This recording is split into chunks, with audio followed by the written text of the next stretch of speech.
Hey, what's up guys? It's Yeti here. Today I will be showing you guys my full red crit build in Division 2 Warlords of New York. So as you guys know, the update came out like I think about 2 weeks ago now, and there's been a lot of changes to the item sets and to the items and stats and just the roles and everything. So everyone has to make new sets. And I've been testing around and just playing around with a lot of different items, a lot of different set builds, and this is the one that I've been using the most nowadays. Also, a lot of people saw it on my Twitch stream, twitch.tv/Yeti. I'm live pretty much every single day. They saw it in action and they were like, wow, this is a really good set. So most of my friends are also trying out this build because they saw how much damage I was doing, how much DPS I was doing consistently every single time we played. So let's first off dive into the weapons, which is probably the least important part of the build because you're going to be basically, as you can see, it's all red here, all red rolls, fully crit. The reason weapons are not that important is because they're mostly preference. Like I'm using an M4 with a Negev. Negev is probably one of the better guns right now. Like it's an LMG and it's pretty fire. Frenzy's also a good perk on it. And then for my main weapon, I'm using a Police M4, a named version of it called Pyromaniac. There's no specific reason why I'm using the named version. I actually don't think the talent on it is that good.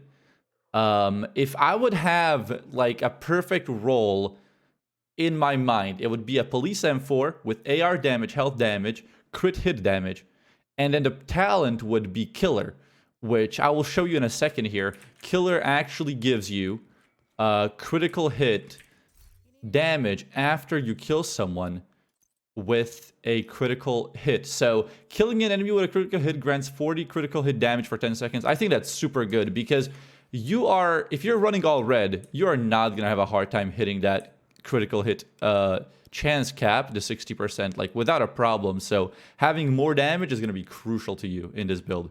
For weapon attachments, I basically recommend you to go full preference depending on your specific numbers on the build. If your build has a massive amount of crit hit chance, then you want to build more damage. If you have not hit the chance crit yet, then just, do crit hit chance. I would almost always recommend the magazine increase, whether it's 10 or 20.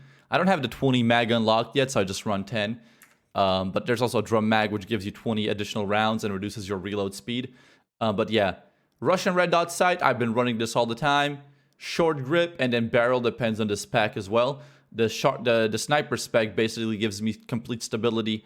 But if you don't have that, then you can also use a suppressor. That gives you 20 stability for sacrificing a little bit of the range. I think this is very, very worth. I was running this previously. I don't have to do it anymore though. But yeah, that's for the M4. And then for the Negev, either reload speed or rate of fire, up to you. I think Negev is already fast enough, so I just do reload speed. Crit hit chance, crit hit damage, crit hit damage. So pretty much similar on both of these weapons. I might actually swap this at some point for like reload speed or something, because LMGs do take a little bit longer. But yeah, this is completely preference and based on your specific roles on your gear and your items. All right, so moving on to the rest of the item pieces in this build. I just want to give you a warning before we get into it. So the gloves here are basically the only set that you are going to change depending on your specific preference, right? So as I said, I'm using a Police M4. If you prefer either SMGs or rifles, or you're going to be mainly using the LMG, or, a marksman rifle, whatever you want to run with this build, you're going to have to change your gloves. Fenris gives you 10% with one piece to assault rifle damage. Then, for example, Overlords gives you rifle damage. Petrov gives you LMG damage. Sokolov, SMG, and so on. Depending on your specific item build, you want to use a different piece for the gloves, because the raw damage to AR does not take away anything. It doesn't need, like you're already hitting crit cap and you're getting crit damage. So this is just a set piece you're adding for that raw increase in damage. And I think it seriously helps out. And then I went for 2 pieces of Providence. You could potentially go for 3, but I just went for 2 pieces. So on the backpack, I took Clutch. I think Clutch is just good with a crit build. It just helps you stay alive because you're also using Glass Cannon. You can do Perfect or just Glass Cannon, which makes all your damage higher, but you also take a lot more damage. As you can see, all red rolls here. Again, on the backpack, again, also all red rolls. I just tried to just go full red, basically. And then for the mask, we're using Coyote Mask. I made a video on this mask. It is a crit-based piece of gear. You get this with Season Pass. There should be no problem at all to obtain this. And then for the holster, I went Cheska, because Cheska gives you 10% crit chance. It's a lot easier to hit that cap with Cheska. And then for the knee pads, I went Grupo Sombra, crit hit damage, raw 15% increase, absolutely massive.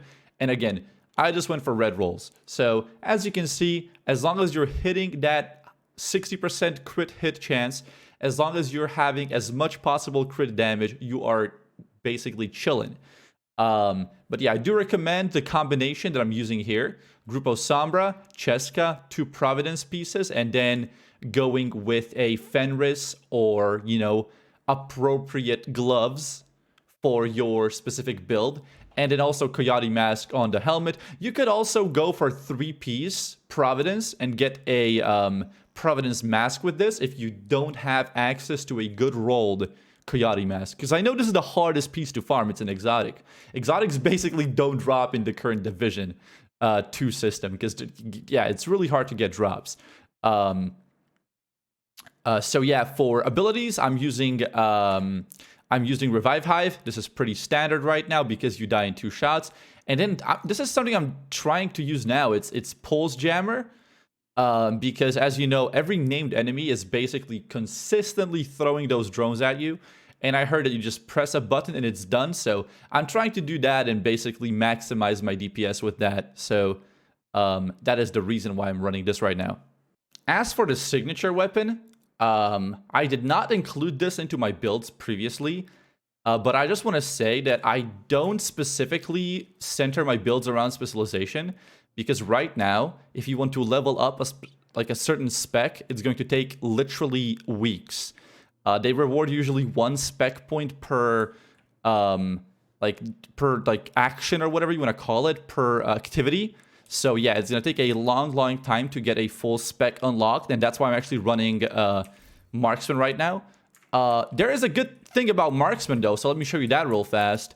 You do get, I believe it's this one here. Yeah, weapon stability, reduced recoil, and faster reacquisition of targets. So that gives you stability and recoil, and that is actually useful for this build. But I do, in general, prefer the survival build a little bit more because of the burning grenades and because of the healing stuff that you know comes with the build. But again, at the end of the day, I think this is preference, but that's what I'm running with this specific build right now. All right, so let's move on to stats now, and I'll show you guys what we're dealing with here.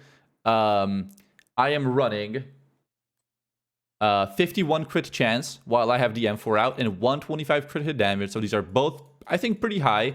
The reason I'm not hitting 60 is because of Coyote Mask, which gives you either 10 or 25 or 0 additional crit hit chance, depending on the distance. You can hit the cap if you are not running the Coyote Mask. You can go for raw 60% cap. I decided not to do it because I get additional crit almost all the time. I don't fight. I usually fight in the 15 to 25 meter range, so I get 10 and 10 increase on both of these. So I have 60 and 135 crit hit chance on my AR. And, you know, my AR does 90k in general. Let's head over to the gun range now, and I will show you guys this build in action. Obviously, a lot of it depends on your specific roles and on your weapon of choice, and, you know, I guess a little bit on your platform as well. I did hear that it's a lot harder to land headshots on a console, so I'll cut you guys some slack in that situation. But yeah, overall, you should be doing a lot of damage. Let's give it a try here. Let's empty 1 mag into this target. So as you can see, we hit 8 mil right there. Obviously, the guy is dead now.